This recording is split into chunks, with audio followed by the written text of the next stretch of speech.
todos los amados de Dios que están en Roma, llamados a ser santos. Pablo, siervo de Cristo Jesús, llamado a ser apóstol. Porque no me avergüenzo del Evangelio. Es el mensaje acerca de su Hijo. Tenemos paz para con Dios.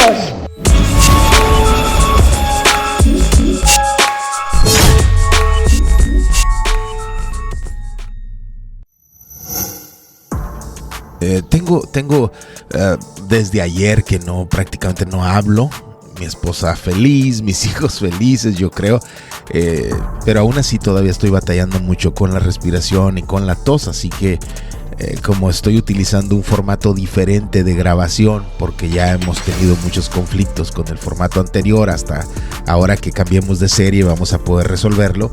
Estoy utilizando un programa diferente para grabar el audio, y a lo mejor los recortes donde necesito respirar o toser van a ser más obvios, más evidentes.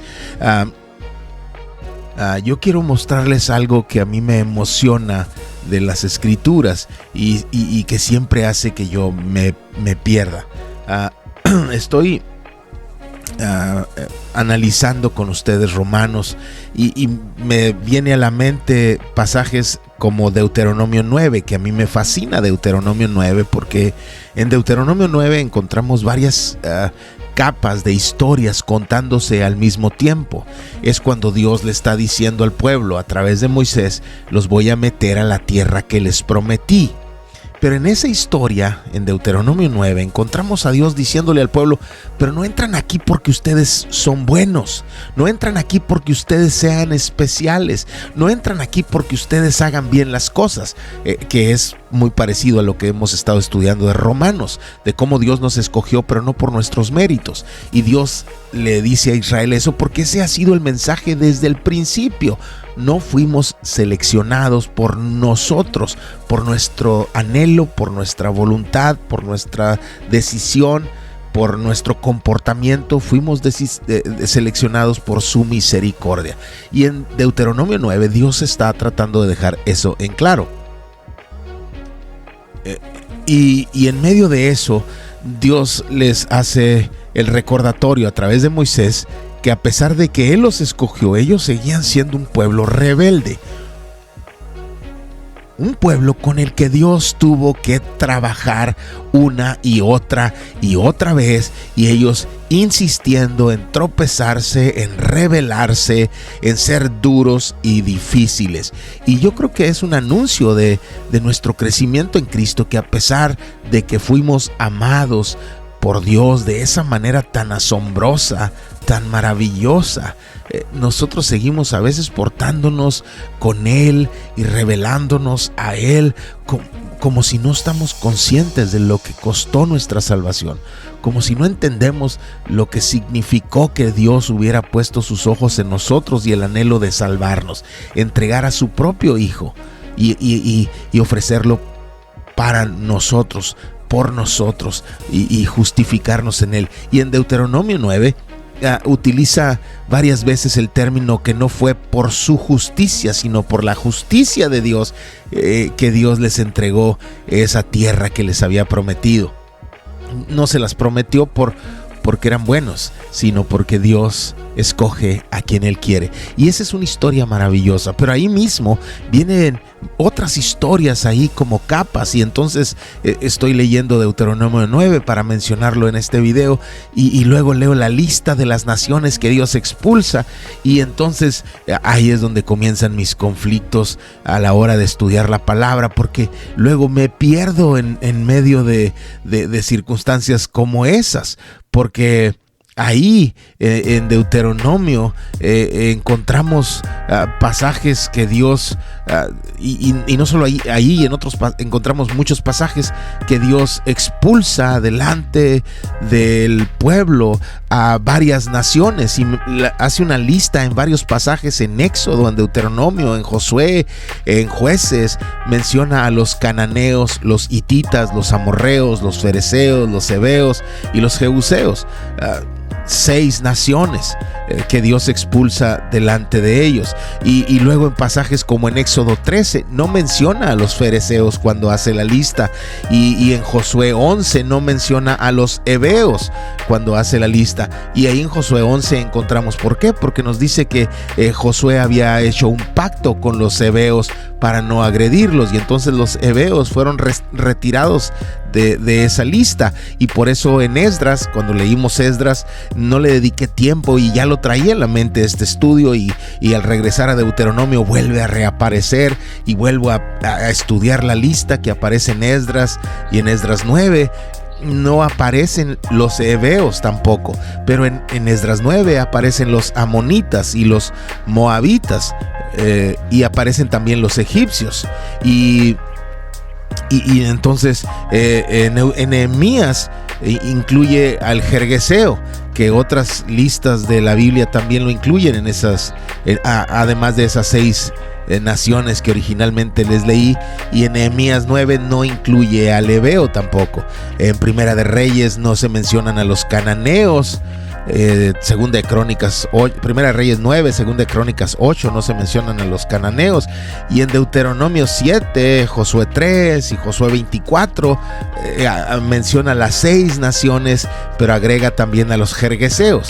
Y entonces hay una serie de menciones de estas naciones muy curiosas, porque en la mayoría de las ocasiones se mencionan 6 nombres, y luego menciona que hay 7 naciones y se incluye también a los jergueseos, pero luego en Génesis 15 se hablan de 10 naciones, y en esa Génesis 15 no se menciona a los heveos, pero sí se agregan a los eneos, los ceneseos, los cadmoneos y los refaitas, y eso, todo eso hace que mi mente se vaya, ¿no? Y luego veo cómo el pueblo con el que más guerreó Israel fue con los amorreos, y vence a los amorreos y a los israelitas en constante pleito, y luego entra el asunto de los amalecitas. ¿Y quiénes son los amalecitas?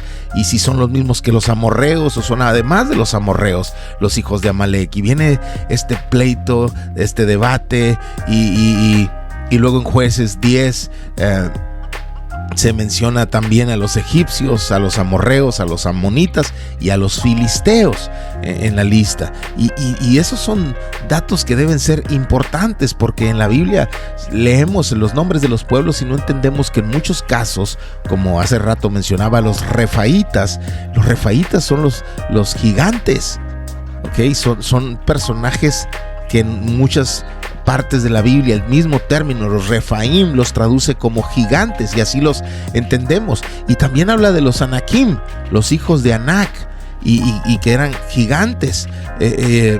Los emitas. Hay mucho que estudiar cuando lees los nombres de los pueblos que Dios expulsó de delante del pueblo de Israel, y creo que son para mencionar, para estudiar, para reflexionar, y así se me va la mente, ¿no? Y me pongo a estudiar los términos, los significados, la interpretación que le daban ancestralmente los judíos, y así me voy. Y entonces mi esposa tiene que darme una palmadita en la espalda y decirme: mi hijo, regrésate acá. Pero es que me emociono con el estudio de la palabra, y luego ya termino en otro asunto. Yo quiero terminar con ustedes estas reflexiones alrededor de Romanos, que hemos dejado fuera mucho de Romanos, temas, algunos de ellos muy importantes a la luz de la historia y de la teología, como el papel de Israel, porque si sacamos de contexto un versículo por ahí, parece que Israel ya fue despreciado de los planes de Dios y fue sustituido por la iglesia, y esta idea de la sustitución de Israel es un asunto muy debatido, y hay un gran sector de la iglesia que alega que Israel fue sustituido por la iglesia. Entonces pudiéramos nosotros tomar ciertos versículos para eso, y luego darnos de topes con otros pasajes de la Biblia que nos explican mejor que de los dos pueblos Dios hizo uno quitando la barrera intermedia. Entonces siguen siendo dos pueblos, Israel y la iglesia, pero para Dios son un solo pueblo, su pueblo. Y entonces el pueblo de Dios es Israel y el pueblo de Dios es la iglesia. Los dos son sus pueblos y los dos son un pueblo, porque quitó la barrera intermedia. ¿Cuándo? Bueno, eventualmente. Y no lo estudiaremos porque compete más a asuntos teológicos que a asuntos prácticos de la iglesia o personales para nuestro crecimiento. Pero hay algo que sí me gustaría terminar de enfatizar antes de concluir nuestras reflexiones por Romanos, y es el capítulo 8, algunos versículos del capítulo 8, porque Romanos 8 comienza recordándonos que no hay condenación para los que están en Cristo Jesús, pero viene de un capítulo que nos explica cómo sufrimos con el pecado, cómo seguimos batallando, guerreando, peleando contra el pecado. El capítulo anterior y desde 2 capítulos atrás, desde el capítulo 6, hemos visto cómo Pablo está enfrentado en una guerra personal contra un pecado que habita en nuestra naturaleza, y Pablo se esfuerza por ganar, y a veces el pecado se esfuerza por imponerse, y ese constante choque entre nuestra naturaleza espiritual y nuestra naturaleza carnal es un tema constante en las Escrituras. Y sin embargo, y a pesar de esa guerra en la que estamos involucrados, una guerra civil, porque parte de nosotros quiere buscar las cosas de Dios y las cosas de arriba y las cosas espirituales, y parte de nosotros, nuestra vieja naturaleza, se rebela y quiere correr al pecado, quiere correr a la maldad, quiere correr a ser malos y a regresar el mal por mal y a ser vengativos y seguir repitiendo nuestros vicios y nuestros malos hábitos y a deleitarnos con la simple idea de pecar. En algunos casos, sea lo que sea el pecado, que es cualquier cosa que nos aleja de la voluntad de Dios, y que para algunos es algo que es alarmante, y en algunos casos hasta indignante, pero en otros casos muchos los mirarían como un asunto trivial, ordinario y cualquier cosa, pero que siguen siendo un problema porque es pecado, porque la Biblia dice que si comer carne es ocasión de caer para mi hermano, entonces es pecado. Y entonces hasta comer carne, que es tan delicioso y tan permisivo en las Escrituras, y nos dice de todo lo que hay en la carnicería coman, al mismo tiempo eso mismo se puede convertir en un pecado. Entonces el pecado es eso, no es solamente estas acciones inmorales, indignas, impuras.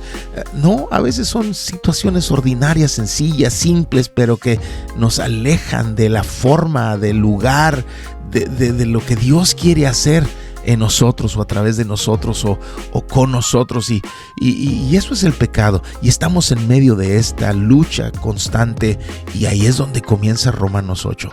Pero no es que no haya condenación en medio del pecado, no es que no haya condenación cuando estamos perdiendo nuestra guerra contra la carne, porque si creemos eso, no hemos leído bien el capítulo 8 de Romanos, por lo menos no hemos entendido bien cómo comienza Romanos 8, porque dice que no hay condenación para los que están en Cristo Jesús, los que no andan conforme a la carne, sino conforme al Espíritu. Es decir, no es que tengamos una carta que nos permita pecar por el hecho de ser cristianos, es que en la palabra se entiende que estamos en una guerra contra el pecado, una guerra que a veces nos va a lastimar, una guerra que a veces nos va a empujar hacia atrás, una guerra que a veces nos va a hacer tropezar y nos va a exigir levantarnos y seguir caminando, pero seguimos caminando porque vamos guiados por el Espíritu de Dios, que va regenerando, que va cambiando nuestra vida, y aunque seguimos fallando, Él va produciendo en nosotros el carácter de Cristo, y no somos perfectos. Por eso seguimos cometiendo errores y los vamos a seguir cometiendo toda la vida, pero también toda la vida, mientras caminamos en Él, vamos creciendo y no cometemos los mismos errores que antes. Antes fallábamos en algo más obvio, más burdo, más tosco. A medida que avanzamos, ya no es lo mismo. Hace muchos años, a alguien que comenzó a visitar la iglesia y a querer crecer en la palabra, me llama preocupado y me dice: oye, tengo un problema, caí en la tentación y estoy metido en una cantina en el centro, donde hay mujeres bailando en el escenario, y perdí la guerra y estaba llorando.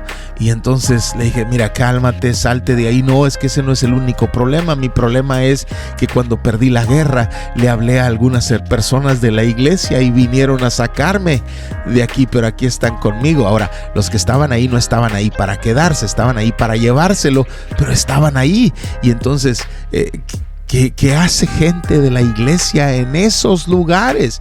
¿Qué hace gente de la iglesia en un lugar, en una hora, porque era en la madrugada, en la que cualquiera que los vea puede señalarlos y puede decir: mira, los cristianos dónde andan? O me pudieran hablar a mí y decir: oye, ¿qué onda con tu gente? Andan en el centro, en una cantina de esas, quién sabe qué andan haciendo. Y bueno, están en el mismo lugar, pero no están por las mismas cosas.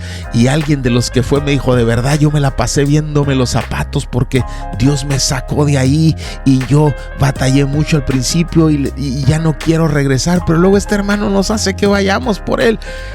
Pero crecer en Cristo significa que cosas que al principio parecen muy toscas, muy grotescas, pues son entendibles, porque está empezando. Una persona que viene creciendo en Cristo, pero dando sus primeros pasos, puede cometer pecados que para nosotros ahora serían vergonzosos, pero yo, por ejemplo, no tendría el mismo permiso de cometer esos actos. ¿Por qué? Porque se espera de mí que viva con un estándar diferente, por dos razones. La primera, porque el Señor me llamó para pastorear, pero la segunda, porque ya tengo tiempo en los caminos de Dios, y entonces debo dar testimonio del cambio que Dios ha hecho en mí, del crecimiento que Dios me ha permitido tener en Él.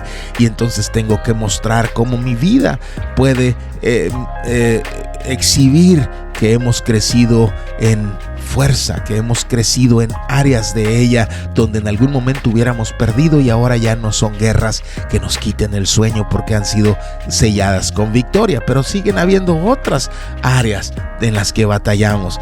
Ya no me enojo como me enojaba en otras ocasiones, ya no quiero salir a la calle a tirar golpes y no. Pero todavía hay áreas de mi vida que siguen en conflicto constante, y van a seguir así, como hay áreas en tu vida, pero vamos creciendo, y esas áreas toscas, burdas, grotescas, inmorales, hay un momento en el que ya no estamos ahí, y decir que no hay condenación y podemos hacer todo eso es una mentira, porque cuando andamos conforme al Espíritu, vamos caminando, creciendo, siendo regenerados, y en ese sentido vamos dejando atrás esos hábitos, esos pecados, esas acciones que son indignantes, que son vergonzosas. Y cuando dice que no hay condenación, es porque no somos juzgados por nuestros tropiezos, porque vamos caminando no en la carne, sino conforme al Espíritu. Y entonces, porque haciéndolo así y entendiéndolo así, ya entendemos cómo es que no hay condenación. Y luego el versículo 6 de Romanos 8 dice: porque la mente puesta en la carne es muerte, pero la mente puesta en el Espíritu es vida. Y no solo vida, dice, es vida y paz, ya que la mente puesta en la carne es enemiga de Dios, porque no se sujeta a la ley de Dios, es decir, no quiere sujetarse. Y luego nos dice que tampoco puede, ni quiere, ni puede. La carne no quiere ni puede sujetarse a Dios. No quiere nada de Dios y no puede buscar a Dios. Y los que están en la carne no pueden agradar a Dios, dice el versículo 8. Sin embargo, dice el 9, ustedes no están en la carne, sino en el Espíritu, si en verdad el Espíritu de Dios habita en ustedes. Pero si alguno no tiene el Espíritu de Cristo, el tal no es de él. Y si Cristo está en ustedes, aunque el cuerpo esté muerto a causa del pecado, sin embargo el Espíritu está vivo a causa de la justicia. Pablo nos está tratando de que entendamos esto. Mi cuerpo puede estar plagado de apetitos y deseos y anhelos, pero yo estoy anclado en la vida espiritual y mi mente y mi corazón y mis pasiones descansan en las manos del Espíritu de Dios que me ayuda a crecer en Él. Y tenemos que entender así. Por eso el versículo 13 dice: porque si vivís conforme a la carne, habréis de morir. Pero si por el Espíritu, es decir, si vivimos conforme al Espíritu o si vivimos por el Espíritu, hacemos morir las obras de la carne y viviremos. Porque todos los que son guiados por el Espíritu de Dios, ellos, los guiados por el Espíritu de Dios, son hijos de Dios. Si Dios nos guía, no hay condenación. Aún en medio de las aflicciones y de las tentaciones y de las naturalezas corrompidas, seguimos nosotros en Dios, creciendo en Dios, pero somos guiados por el Espíritu y no andamos en la carne, andamos en el Espíritu y no buscamos satisfacer las obras de la carne, sino buscamos hacerlas morir. De eso se trata Romanos 8. No es una carta para que salgamos y vivamos como querramos. No. Es para que nosotros entendamos que somos hijos. Y por eso el versículo 15 nos habla de que ahora podemos decir Abba Pater. Abba en arameo, hebreo, y pater en latín, que es una relación con Dios muy cercana, pero a la vez muy responsable. Y luego dice: el Espíritu mismo da testimonio a nuestro espíritu que somos hijos de Dios. Y si somos hijos, también somos herederos. Y si somos herederos y coherederos con Cristo, tenemos que entender que es porque en verdad padecemos con Él, a fin de que también seamos glorificados con Él. Y quiero que entendamos que de eso se trata Romanos 8. Y por eso el versículo 26 dice que el Espíritu nos ayuda en nuestra debilidad, porque no sabemos orar como debiéramos, pero el mismo Espíritu intercede por nosotros con gemidos indecibles. Y no son las lenguas como algunos quieren interpretar este pasaje. No es que el Espíritu intercede por nosotros con las lenguas. No estoy hablando en contra de las lenguas. Estoy diciendo que aquí no habla de las lenguas. El término que usa Pablo en griego es un término que es alaletos. Cuando dice indecible es alaletos, es decir, sin palabras. Son gemidos sin palabras que el Espíritu da a través de nosotros o por nosotros. Él intercede con gemidos, con sonidos, con intercesiones sin palabras, porque no sabemos orar como conviene, pero Él sabe, Él conoce nuestra debilidad. Y el versículo 27 dice: y aquel que escudriña los corazones sabe cuál es el sentir del Espíritu, porque Él intercede por los santos conforme a la voluntad de Dios. Y entonces, cuando entendemos todo esto, llega el versículo 28, que muchos lo leen fuera del lugar.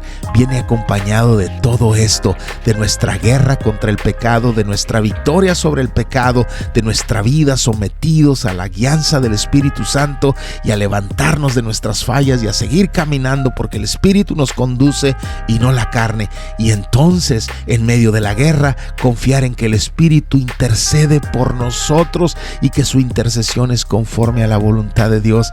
Y entonces, versículo 28, sabemos sabemos que a los que aman a Dios, todas las cosas ayudan para bien. La Nueva Biblia de las Américas dice cooperan para bien. Pero no sucede de la nada o en el vacío este versículo.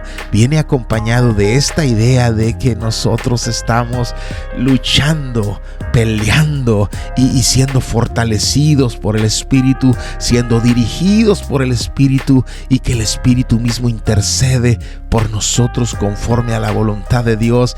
Y a ellos, a esos que están ejercitando eso, a esos que están viviendo en ese contexto, a ellos todas las cosas obran para bien. No es que todo obre para bien de todo mundo.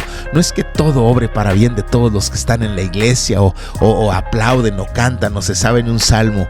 Es para los que están en el Espíritu, en Dios, en Cristo, porque son de Él y han caminado con Él y han renunciado al pecado, a pesar de que siguen enfrentándolo de manera constante, cotidiana, frecuente, pero caminan, se levantan, avanzan, y entonces no hay condenación para ellos. A pesar de los fracasos y de los tropiezos, no hay condenación para ellos, porque siguen caminando, siguen siendo guiados, dirigidos, empujados, transformados por el Espíritu, y entonces todas las cosas cooperan para bien.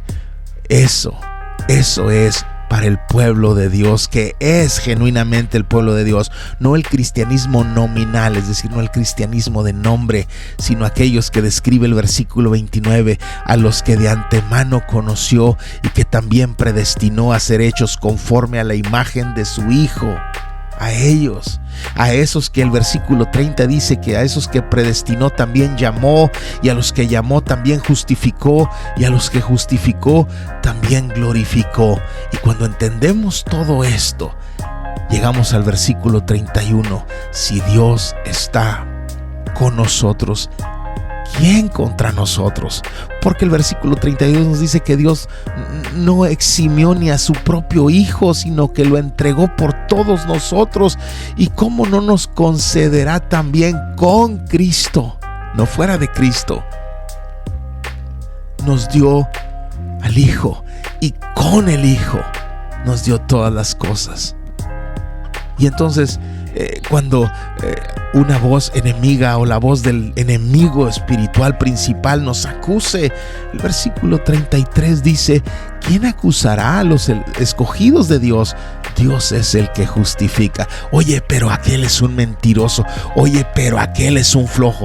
Oye, pero está caminando, está creciendo, está dejando de ser lo que era, y se equivoca, se tropieza, pero luego se levanta y abandona ese acto y se va a seguir equivocando en otras cosas, pero va cerrando capítulos, va ganando guerras, va enfrentando áreas de su vida con las que está sufriendo, pero las va a ir derrotando, porque el Espíritu lo conduce, porque no está en la carne sino en el Espíritu, porque es guiado por el Espíritu, porque el Espíritu está intercediendo por él, y entonces todo obra para bien de él. Y entonces, ¿quién lo va a acusar? Dios lo justifica.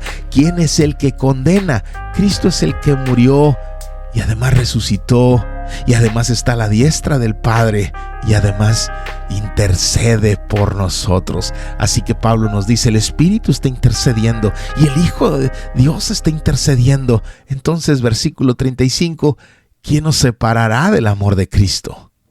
¿Tribulación, angustia, persecución, hambre, desnudez, peligro o espada? Versículo 37 dice que en todas esas cosas somos más que vencedores por medio de Cristo. No es por nuestra fuerza, nuestros recursos, nuestras capacidades o nuestra experiencia. Es un tema recurrente en las Escrituras. Somos más que vencedores por medio de aquel que nos amó.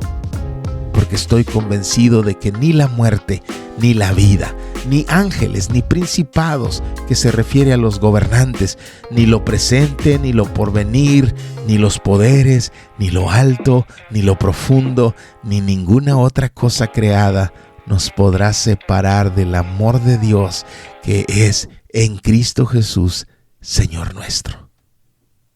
Esa es la vida del creyente. Esa es la vida de la iglesia.